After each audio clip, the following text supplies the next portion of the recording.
সম্মানিত উপস্থিতি মুসলিম ইকরাম, আমরা পশু কোরবানি করেছি।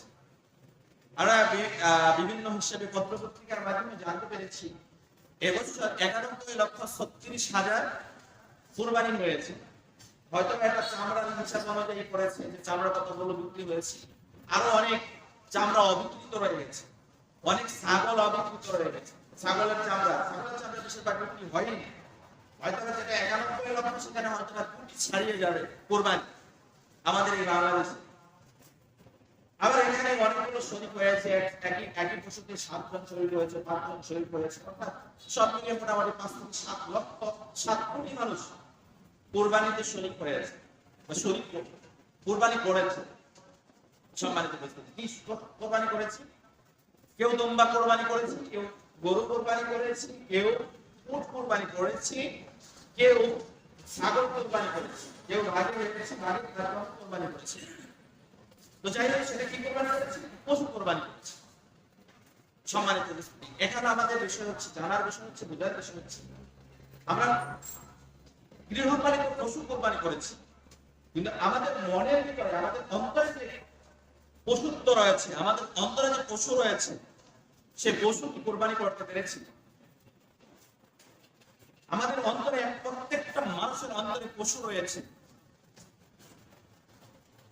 সেই মনের পশুকে আমরা কোরবানি করতে পারি না। সেই পশুটা কি?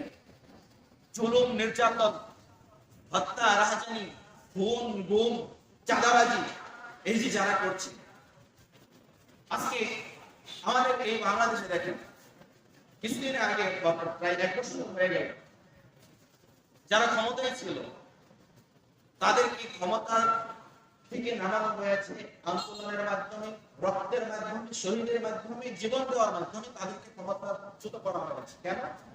তারা ক্ষমতাকে অতিরঞ্জিত করে ফেলেছিল, মানুষের উপর জুলুম নির্যাতন করে ফেলেছিল। তারা এমন কোন অপরাধ নাই তারা করে। আবার বর্তমান আমাদের সমাজে দেখেন, বর্তমানে যেহেতু বাংলাদেশে কোন সরকার, নির্বাচিত কোন সরকার নেই ক্ষমতায়, কিন্তু নির্বাচনের জন্য বা ক্ষমতায় যাওয়ার জন্য দেখেন মানুষের মধ্যে কিরকম মানে মারামারি, কাটাকাটি, বা এক শ্রেণীর মানুষ ক্ষমতায় যাইতেই পারে নাই, তারপরেও দেখেন মানুষের মধ্যে চাঁদাবাজি, হত্যা, রাহাজানি, খুন, গুম শুরু হয়ে গিয়েছে।